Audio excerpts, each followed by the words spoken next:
तो 9 class start करते mathematics में फ्रॉम एनसीईआरटी मैथमेटिक्स में चैप्टर नंबर 8। तो चैप्टर नंबर 8 में मेन आपका जो यहाँ पे जो कंडीशंस हैं जो आपको याद रखनी है वो है प्रॉपर्टीज ऑफ पैरेललोग्राम। तो टोटली आपको जो ये सब पता होना चाहिए कि पैरोग्राम की प्रॉपर्टीज़ क्या होते हैं। आप सोचें कितना बेसिक चीज़ मैं बोल रहा हूँ, लेकिन चीज़ें यूज़ होंगी। अगर आपको याद है अच्छी बात है, रिवाइज कर लीजिए, लेकिन काम आएंगी। यही क्वेश्चन में सब यूज़ होनी है, प्रॉपर्टीज़, थ्योरम्स। तो चलिए मैं बताता हूँ लाइन से सारी की सारी प्रॉपर्टीज़ और थ्योरम जो इस क्वेश्चन में अप्लाई हो रही हैं। तो सबसे पहले मैं यहाँ पे बताता हूँ आपको कि आखिर प्रॉपर्टीज़ क्या क्या होती हैं पैरेललोग्राम की। पहली प्रॉपर्टी आती है in a parallelogram opposite side are equal. Opposite side equal and parallel दोनों होती हैं। तो यहाँ की second, in the parallelogram opposite angles are equal. Second, the diagonals of the parallelogram bisect each other. तो इसके लिए ऐसा करता हूँ मैं डायग्राम भी साथ में बना देता हूँ, ज़्यादा अच्छी तरह से क्लियर हो जाएगा आपको। तो ये जो है मैंने एक पैरेललोग्राम छोटा सा बना दिया है जिसका नाम है ABCD, जिसके अंदर अपोजिट साइड यानी AB जो होगा DC के इक्वल होगा, AD जो इक्वल होगा BC के इक्वल होगा। तो साथ में ये लाइंस और ये लाइंस आपस में हो जाएंगी पैरेलल। तो साथ में यहाँ पे सेकंड कंडीशन ये है कि यहाँ पे अपोजिट एंगल्स कैसे होते हैं, इक्वल होते हैं। तो A इक्वल होगा C के, B इक्वल होगा D के। और third point, diagonals bisect each other. तो यानी कि जो डायगोनल्स होती हैं वो बाइसेक्ट करती हैं, यानी ये पार्ट बराबर होगा और ये पार्ट भी आपस में बराबर हो जाएगा। तो ये तो हो गई प्रॉपर्टीज़, लेकिन जो थ्योरम्स हैं जिनके जरिए क्वेश्चंस को हम सॉल्व करेंगे वो क्या है। तो सबसे पहली थ्योरम इसमें आती है जिसमें दिया हुआ है if each pair of the opposite side, if each pair of the opposite sides of a, या कि क्वाड्रिलेटरल पैरेललोग्राम नहीं बोला गया है, is equal then it is a parallelogram. तो यानी सीधी सी बात है, अगर कोई एक क्वाड्रेटर मेरे पास दे रखा है और उसकी अपोजिट साइड कैसी आती है, इक्वल आती है, तो फौरन उसको हम लोग क्या डिसाइड कर लेंगे, एक पैरेललोग्राम प्रूव कर देंगे। इसके बाद if A diagonals of the क्वाड्रेटर bisect each other than it is a parallelogram. और अगर डायगोनल हमारी क्या करती है, इसकी एक क्वाड्रेटर की बाइसेक्ट कर दी है, तो भी हमारा ये पैरेललोग्राम हो जाएगा। And last, if in a quadrilateral if pair of the opposite angles are equal then it is a parallelogram। तो इस तरह से हम लोग जो है इनको यूज़ करेंगे। किसी भी क्वेश्चन में अगर हम लोग को पैरेललोग्राम शो करना है तो वहाँ पे हम लोग तीन मेथड लगा सकते हैं, तीन थ्योरम लगा सकते हैं। एक तो साइड वाइज लगा सकते हैं, डायगोनल वाइज लगा सकते हैं और एंगल वाइज लगा सकते हैं। अगर मैंने वहाँ पे सिर्फ अपोजिट एंगल इक्वल दिखा दी है तब भी वो पे एक पैरेललोग्राम हो जाएगा। अगर मैंने डायगोनल बाइसेक्ट दिखा दी है तब भी पैरेललोग्राम हो जाएगा। अगर मैंने अपोजिट साइड इक्वल दिखा दिए तब भी वो एक क्या हो जाएगा, पैरेललोग्राम हो जाएगा। ये चीज़ों को अच्छी तरह से नोट कर लीजिए, बहुत मेन है। इन्हीं से सारे क्वेश्चन सॉल्व होंगे, यही प्रॉपर्टीज़ और यही थ्योरम उसमें अप्लाई होनी है। तो चलिए स्टार्ट करते हैं एक्सरसाइज। तो चलिए स्टार्ट करते हैं 8.1 में फर्स्ट क्वेश्चन, जिसमें गिवन है the angles of a quadrilateral are in the ratio 3:5:9:13। Find all the angle of the quadrilateral. तो नॉर्मली क्वेश्चन है, क्वाड्रिलेटरल के एंगल्स 4 होते हैं, 4 के एंगल्स में रेशियो पता है, उनकी वैल्यूज निकालनी है। तो चलिए स्टार्ट करते हैं इस क्वेश्चन को। तो काफ़ी सिंपल क्वेश्चन है, रेशियो दे रखा है। जब भी रेशियो दे रखा हो नॉर्मल चीज़ हम लोग क्या करते हैं, लेट कर लेते हैं। पहला एंगल हो गया 3x, दूसरा एंगल हो गया 5x, फिर 9x और फिर हो गया 13x। अब सिंपल क्या करेंगे, हम लोग जानते हैं सभी एंगल का सम क्वाड्रिलेटरल में कितना होता है, 360 होता है। तो बस सभी एंगल्स को आप ऐड कर दीजिए और 360 लिख दीजिए और साथ लिख दीजिए वी नो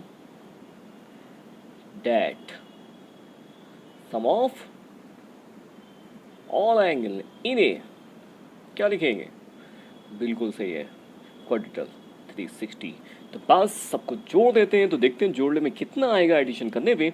तो ये वैल्यू हमें मिल रही है 9, वो कितना है 8 और 9 17 17। तो टोटल हमारा आ चुका है यहाँ पे, ये कितना है 17 और ये 13, यानी कि 30। x is equal to 360, x is equal to 360 upon 30, 0 0 cut, कितना आ गया x हमारे पास 12x आ गया। जो x 12 आ गया है तो एंगल्स क्या आ जाएंगे, तो देन एंगल्स आर, पहला एंगल था 3x, तो यानी कि 3 इंटू 12 तो कितना आ गया 36। दूसरा एंगल क्या था 5 इंटू एक्स यानी कि 60।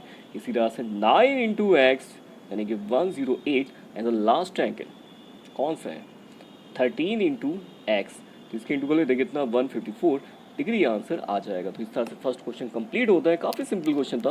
तो जल्दी स्टार्ट करते हैं सेकंड क्वेश्चन जो काफ़ी टिपिकल है। तो स्टार्ट करते हैं नेक्स्ट क्वेश्चन सेकंड। याद रखिएगा अब जो क्वेश्चन स्टार्ट हो रहे हैं बहुत इंपॉर्टेंट क्वेश्चन है लाइन से। सेकंड क्वेश्चन भी काफ़ी ज़्यादा इंपॉर्टेंट है, जिसमें दे रखा है if the diagonals of a parallelogram are equal then show that it is a rectangle. तो यहाँ पे जो गिवन है वो पैरेललोग्राम है और साथ में ये भी बोला जा रहा है उसकी डायगोनल्स हमारी इक्वल है। अब उसको स्पेशली शो करना है कि रेक्टेंगल है। तो आपको ये पता होना चाहिए कि पैरेललोग्राम से थोड़ा एडवांस रेक्टेंगल होता है, उसमें क्या नया होता है, उसमें ये नया होता है कि उसमें हर एक एंगल जो होता है 90 डिग्री का होता है। अपोजिट साइड उसमें भी इक्वल होती है, पैरेललोग्राम में भी, रेक्टेंगल में भी इक्वल होती है, लेकिन रेक्टेंगल में हमारे 90 डिग्री एंगल भी मुझे यहाँ पे शो करते हैं। तो हम लोग क्या करेंगे, पैरेललोग्राम तो गिवन है लेकिन एग्जैक्टली हम लोग क्या करेंगे, रेक्टेंगल ही बनाएंगे जो चीज़ शो करनी है। लेकिन उसकी प्रॉपर्टीज़ हम लोग नहीं टेक कर सकते सारी, हम लोग सिर्फ प्रॉपर्टीज़ वो टेक करेंगे जो यहाँ पे गिवन है। मीन्स रेक्टेंगल नहीं गिवन है, पैरेललोग्राम गिवन है, तो हम लोग सिर्फ पैरेललोग्राम की जितनी प्रॉपर्टीज़ हो सकती हैं वही टेक करेंगे। अब उसके बाद मैंने यहाँ पे ABCD अपने मन से नाम डाल दिया है, आप भी कुछ भी इसका नाम डाल सकते हैं, ABCD ज़्यादा बेटर रहता है। तो अब यहाँ पे जो गिवन है वो मैं लिख देता हूँ। गिवन है यहाँ पे कि क्वाड्रेटल ABCD इज ए, याद चीज़ें आपको लिखना ज़रूरी होते हैं, इसके मार्क्स होते हैं। और साथ मुझे ये डायगोनल पता है बराबर हैं, तो इनको भी मुझे यहाँ पे ड्रॉ करना पड़ेगा। जो भी गिवन होता है वो तो यहाँ पे ड्रॉ करना ही करना है, कि उसके बगैर तो हम कुछ भी प्रूव कर नहीं सकते कि उसी के जो यूज़ से तो आंसर आएंगे। अब मुझे यहाँ पे क्या शो करना है तो वो भी मैं लिख देता हूँ। तो शो मुझे करना है कि quadrilateral ABCD is a rectangle. तो रेक्टेंगल दिखाने के लिए मुझे सिर्फ हर एक एंगल 90 दिखाना पड़ेगा, क्योंकि अपोजिट साइड तो ऑलरेडी इक्वल है। क्यों इक्वल है, क्योंकि पैरेललोग्राम दे रखा है। मुझे थोड़ा सा एडवांस उसको लेके आना है। रेक्टेंगल शो करने के लिए मुझे सिर्फ यहाँ पे हर एक एंगल 90 दिखाना है, ये भी एंगल नहीं दिखाना है सारे। आप चाहे एक दिखा दें, सारे अपने आप ही हो जाएंगे। कैसे हो जाएंगे बताऊँगा अभी आपको। तो सबसे पहले एक एंगल दिखाते हैं 90 डिग्री कैसे होगा। तो उसके लिए मैं यहाँ पे कोई ट्रायंगल टेक करूँगा जिनको कॉन्ग्रेंट दिखाऊंगा, उसके बाद वो आंसर हमारा आ जाएगा। तो मैं आता हूँ इसमें इन ट्रायंगल ABC, आपको मिल गया होगा ट्रायंगल, और दूसरा लेंगे ABD। तो बिल्कुल सही है, ट्रायंगल आपको मिल गए हैं। चलिए इनको मार्क कर लेते हैं। तो ABC, एक तो ये ट्रायंगल लेना है मुझे, एक दूसरे कलर का बना लेते हैं ताकि और अच्छी तरह से मुझे और आपको बताने में समझने में आसानी रहे। तो ये दो ट्रायंगल मैं ले लिए और इनको दिखाते हैं कॉन्ग्रेंट। तो कॉन्ग्रेंट कैसे दिखाएंगे, तो सबसे पहली चीज़ दोनों में देखिए AB लाइन जो है वो कैसी है, कॉमन लाइन है। तो एक चीज़ तो मुझे फ़ौरन के फ़ौरन मिल गई।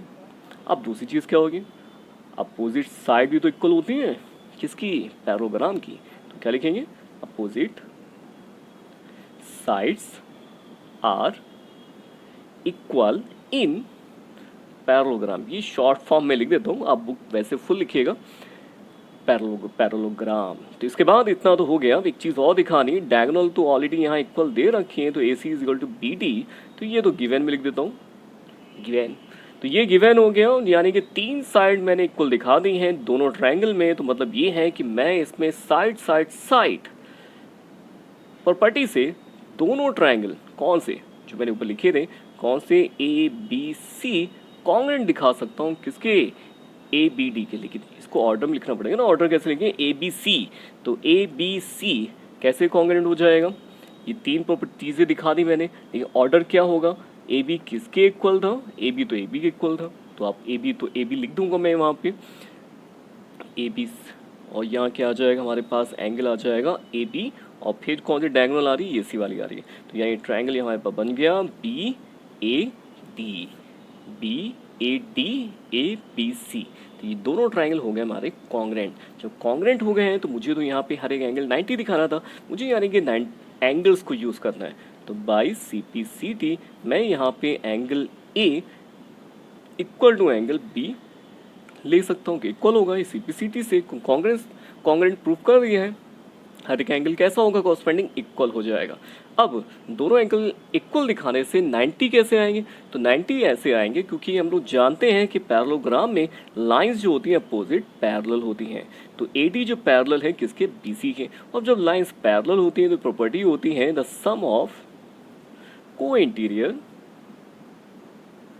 एंगल्स का कितना होता है, 180 होता है। तो ये दोनों कैसे हैं, को इंटीरियर एंगल्स हैं। देखिए दो लाइंस अगर पैरेलल होती हैं तो एक ही तरफ के एंगल का जो सम होता है 180 होता है। तो यानी कि angle A plus angle B जो होगा 180 होगा। और दोनों एंगल कैसे, इक्वल हैं। जब इक्वल है तो आप चलिए ऐसा करें, इनको x मान लेते हैं, तो x plus x is equal to 180। तो यानी कि हमारे पास वैल्यू आ गई यहाँ पे 2x इज इक्वल टू 180। तो x कितना आ गया, 90 डिग्री आ गया। तो यानी कि हमारे पास एंगल A भी कितना आ गया, 90 आ गया, एंगल B भी 90 आ गया। अब सारे एंगल 90 कैसे हो जाएंगे, क्योंकि अपोजिट एंगल तो इक्वल होते हैं। तो यानी कि C भी 90 हो जाएगा और एंगल D भी 90 हो जाएगा। और जब सारे एंगल 90 हो जाएंगे और अपोजिट साइड तो ऑलरेडी इक्वल थी, क्योंकि ये क्या था, एक पैरेललोग्राम ऑलरेडी था, तो यानी कि ये हमारे पास जो आ गया है quadrilateral ABCD will be A rectangle. तो ये प्रूफ होता है। चलिए मिलते हैं फिर नेक्स्ट वीडियो में नेक्स्ट क्वेश्चन के साथ।